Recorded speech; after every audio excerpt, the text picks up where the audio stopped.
我靠，这谁问的？网友是吧？好问题啊，兄弟。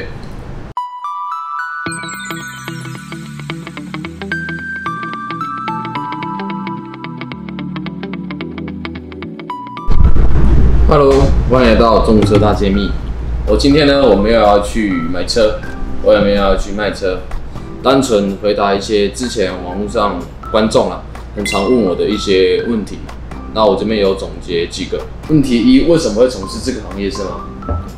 那从6年前开始讲起。那时候我自己本身是不爱读书的，我这之后念到高中2年级的下学期，那时候比较叛逆一点，就是被退学。说实在的，在学历我也没学历，连最基本的高中我都没毕业，当然更不可能去一些什么比较好一点的工厂啊，还是说就是比较厉害一点的科技业去上班，因为他们那边就是看学历的嘛。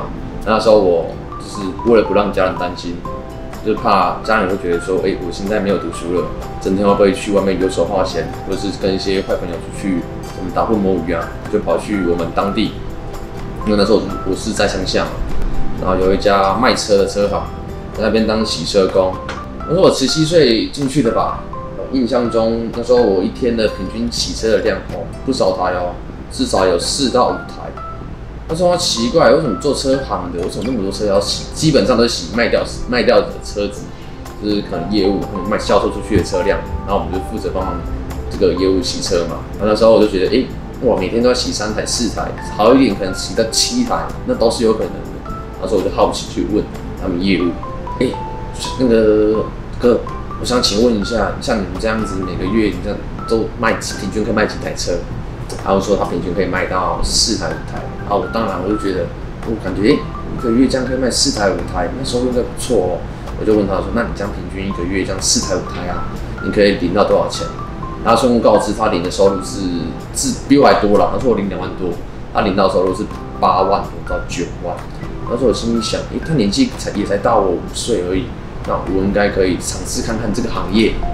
那时候就是问我们的老板，那时候我记得老板跟我说，因为我未满18岁，至少都等我到18岁考到驾照，那我们再来去应征这个 sales。我洗车从17岁足足洗了1年，真的满18岁就开始踏入这个行业，来做中古车销售，一做转眼间已经7年了，做了7年。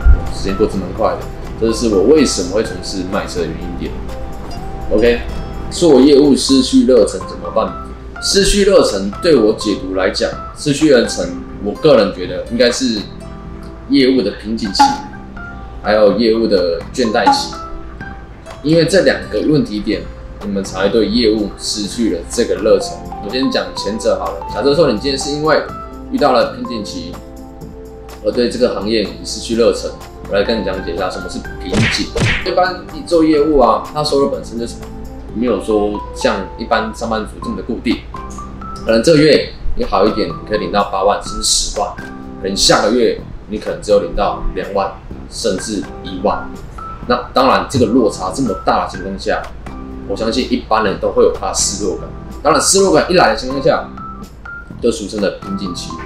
那如果说你真的遇到这个状况，业务一定有它的低潮期，我们要学会怎么去做一个业务的每日规划。例如说，我今天我是做 sales 的，好了，我早上到了公司，那我要开始安排我今天一整天的流程。第一个，我早上要做什么事情？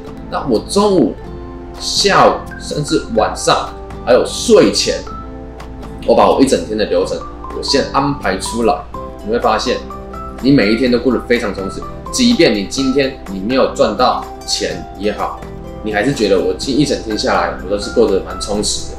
你遇到了瓶颈的情况下，我相信你一样有做自己的每日规划。那我想你还会对这个行业失去热忱吗？即便我今天没赚到钱好了，可是我今天学到的东西还蛮多的，对吧？然后我来讲后者。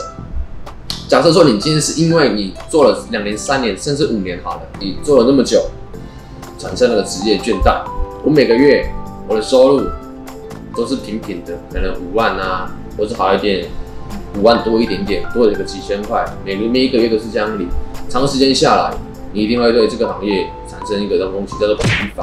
你会觉得我每个月都是做一样的事情，或每天做一样的事情，啊，每个月前的我领到的收入也都差不多，那你当然会对这个行业会失去热忱，啊，当然就会产生一个倦怠感，会想要离职。那这个时候你试着你思考看看，我当初我为什么我要选择入这个行业？我当初设定的目标是什么？当你有这个感觉出现的情况下，就是说，觉得不知道每天都要干嘛，疲乏了，那你试着回想一下当初的初衷，你当初设定的目标，你到目前为止做了3年了，你的完成度是如何？你的进度是到了哪里？你要回去试着思考看看，真的基本上失去热忱，就以上这2种问题点，你可能才会导致你对这个行业失去热忱，对吧？那你试着回想看看吧。OK， 下个问题，中古车商很赚钱吗？我说真的啦，以从事中古车商，我能讲，它不会让你赚的很多的钱，但是可以比一般的上班族或是劳工族的收入还来得多一点点。怎么说呢？因为我们这个行业，我们付出的是什么？第一个劳力，第二个精神。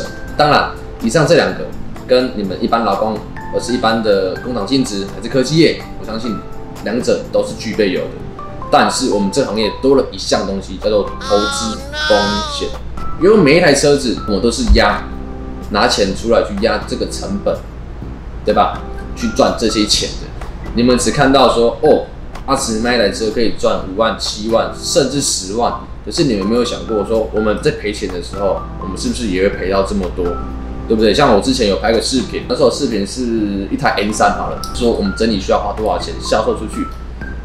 一般的酸民他们只会看说，你一台车子你修了那么多钱，你事后再维修，那些钱再找客户办就好了。可是你们没有想到一个重点，今天我帮你整理到好了，那第一个那是成本，我买车是个成本，维修也是个成本。那我们赚个可能1成，甚至不到1成，事后卖车出去，我们是要担什么？资金风险、保固的责任风险。假设说好，我今天车子我修好了，开出去1年内出了问题，假设我今天这台车子我赚了8万块，相对性的我也要负责什么8万块的保固责任风险。假设他今天引擎不小心1年内出了什么问题点，是我们需要负责的。对，所以说我们看事情，还是说看人家，我们不要只看一面。当然有他赚钱的地方，当然是 OK 啊，但是我们不要只看他赚钱的地方嘛，看事情看2面的。好，他今天可以赚这些钱，可是你们不知道他背后他赔了多少钱，他才有机会赚到这些钱，对吧？所以说中古车商很好赚吗？我说真的，会比一般上班族还要来得好赚一点点，但是我们责任还有我们的风险，绝对比一般上班族还来得大很多。如果说假设说我今天我做这个行业，我的投资风险还有我的保护责任风险，我2个我都要扛的情况下，我赚到的钱跟一般上班族是一样的，那谁要做啊？是吧 ？OK， 下个问题，要如何才能稳定自己的业绩？看你用什么方式去做业务员还是销售员。如果说你今天是因为商品而让客户跟你做买单的动作，那你可能你的业绩不会那么的稳定。你只靠你的商品，例如说公司现在有推出的商品，公司因为推出这商品是好的，那当然你的业绩就会很好。如果说今天公司推出的商品没有像之前的商品一样这么的好，那当然你的业务、你的业绩一定会下滑。你只是靠这个商品来去取得你的业绩。但是如果说我今天换个角度来经营的话，例如说，好，把商品想象成是我自己，我把自己当作是个商品的方式去销售给我的客户，让客户得到该有的信任跟责任的情况下，我相信你的业绩一定会步步的往上爬。因为客户绝对不是因为商品，而是因为相信你才去跟你购买这个商品。所以你当下你做销售员也好，你做业务员也好，你的起头很重要，你的心态也很重要。你要把自己当作是个商品，让大家都知道，让大家都认识你。那我相信你的业绩一定是可以稳定的。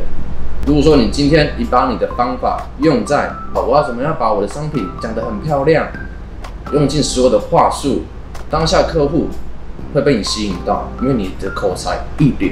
但是客户当下买完这个商品，回去发现这个商品没有像你讲的这么好用，那我想请问，客户会对你有信心吗？绝对没有。所以做一个业务是合格的业务，不单单是在靠你的口才，而是靠你的个人魅力，懂吗 ？OK， 下个问题，我几岁啊？我民国84年生，3月6号是我生日。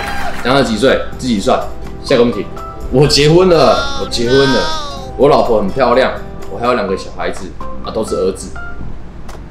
这个是什么问题？拜托。下一题，遇过最难搞的客户是如何的？应该是这样子吧哈。基本上对我来说啦，没有什么客户是什么最难搞，也没有什么客户是最好搞，而是你今天做一个销售员，还是做业务员，是看你自己用什么方式去对待每一个客户。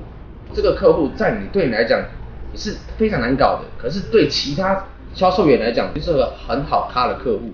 为什么会这样子？就是因为你不够了解你的客户的需求是什么，你才觉得他难搞。世界上没有什么很难搞的客户，只有什么不了解客户在想什么业务，懂了吧？其实世界上真的没有说上述真的 OK， 还是说什么啊这客人是烂咖，问题很奇怪的问题一点，真的都是业务自己本身不会处理这类的客户，人都是这样子嘛。当然我是想要跟适合我或是跟我同频率的人做生意或是做朋友，对吧？当然我们做业务的，我们要变成是什么？人居人生，什么样的客户，什么样的客户，什么样的客群，我都要学着去怎么去适应。所以说这个问题点呢，对我来说没有什么叫难考的客户，也没有什么叫 OK， 心态很重要。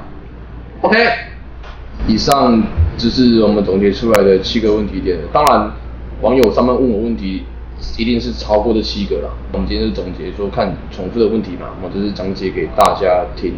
如果说你今天从事业务的，还是从事销售员，还是想了解更多的，欢迎都一样可以问我。之后我可能也会拍类似的视频吧。OK， 那今天影片就先到这边吧。如果说你对中古车有兴趣的，如果说你也是想卖车的，我们公司目前是有职缺，欢迎来挑战看看。当然我们公司是不养闲人的。如果你今天单纯是抱着我想要领底薪的心态来我这边上班的话，那我可能就直接谢谢再联络。OK， 那我们就下一次影片见吧，拜拜。